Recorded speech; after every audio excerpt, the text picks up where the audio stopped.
It's your girl, the Grown Woman Gamer, and today I'm coming at you to talk about James Harden and the Philadelphia 76ers. Before I get into that, you know what you need to do. Subscribe to the channel, hit that notification bell, comment whether you agree with me or not, and don't forget to share if you care.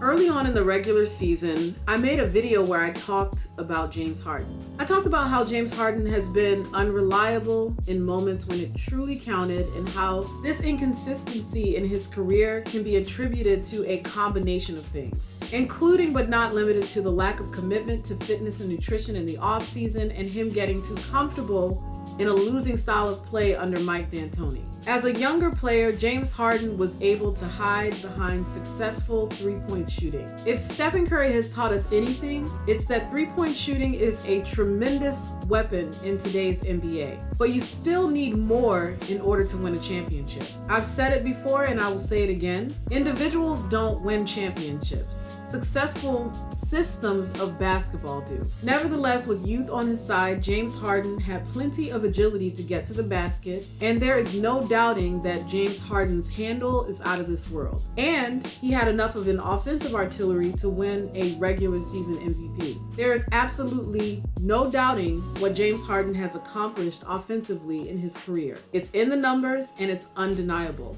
But every year come postseason, especially as his team would progress, we would begin to see a different version of James Harden. And one thing we have not seen, even in moments where it was almost handed to him on a silver platter, is James Harden hoist a championship trophy or even win a conference finals. Fast forward 2 teams later, and James Harden is on a team that he says that he really wants to be on, playing with one of the most dominant players in basketball in the world, in Joel Embiid, and playing under a coach who I know is controversial right now, but has a solid reputation for being able to develop smart, insightful point guard play. And most of us who follow basketball simply can't help but notice that James Harden isn't living up to the hype. At this point in Harden's career, he's become a pretty predictable player. He's not as fast as he used to be because he's been in the league for 14 years. It is my opinion that it is unreasonable to expect any athlete to be the person that they were in their physical prime. But it is a worthwhile admonition that James Harden hasn't fully exhausted the extent of what his physical fitness could be and brought that to his game as a man in his 30s. Take Russell Westbrook, for example, someone who is also criticized a lot. But one thing you can say about Russ is that he doesn't take care of his body to the best of his ability. By doing so, he's able to fight Father Time and ward off soft tissue injuries and injuries that come from just the regular wear and tear. Given injuries are part of any professional sport, it's not a matter of if you're going to get injured, it's just a matter of when you're going to get injured. And we have to expect that as we age, our bodies begin to deteriorate. To ward off how damaging this could be to your productivity, you do little things to keep yourself as fit and ready as you can be to face the level of competition that you have in professional sports. For certain players like JaVale McGee and Chris Paul, that might mean being vegan. For other players like LeBron James, that means making a huge investment into your body.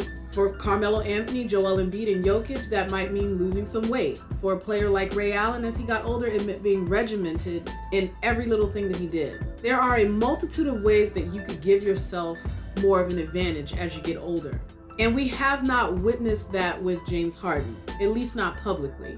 A player that we are asked to take seriously as one of the best players to ever touch the rock. But he consistently falls short in these moments when he's asked to harness that power to help his team win in postseason situations where they really need him to step up. Take last night, for example, against the Miami Heat. Had James Harden come out last night, scored 35 points, had 12 assists, 1 or 2 steals, and he had done everything that you could ask anyone in his position to do to help the team to win, especially given that they didn't have Joel Embiid and they still lost against a team that we know is better than they are, you'd have to take a step back and say, well, that man did his part. It just wasn't meant for them.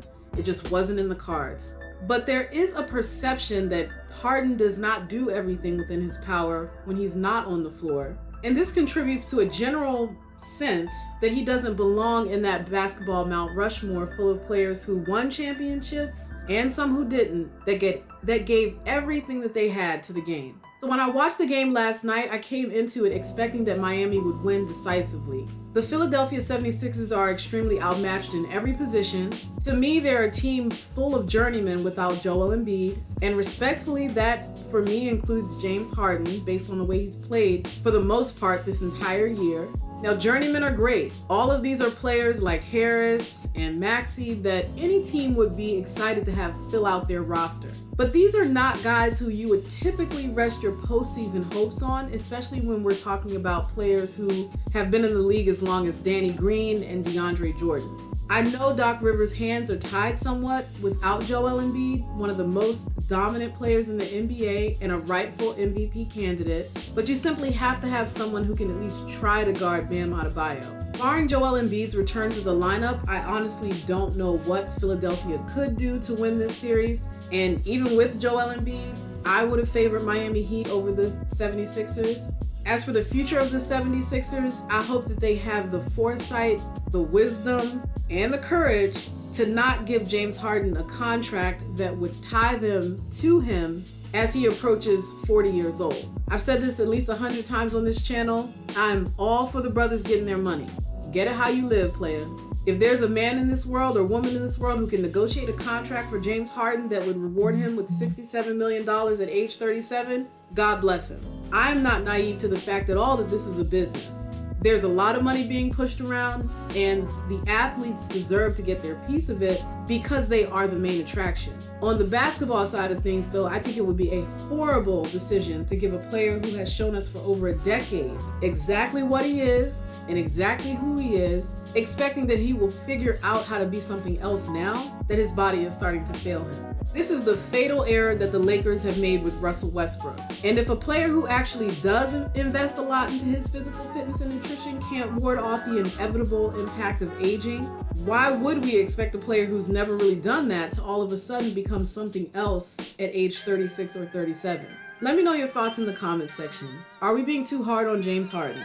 Do the 76ers have any chance in this series with or without Joel Embiid? Will the Philadelphia 76ers give James Harden the supermax? Don't forget to subscribe to the channel, hit that notification bell, comment whether you agree with me or not, and don't forget to share if you care.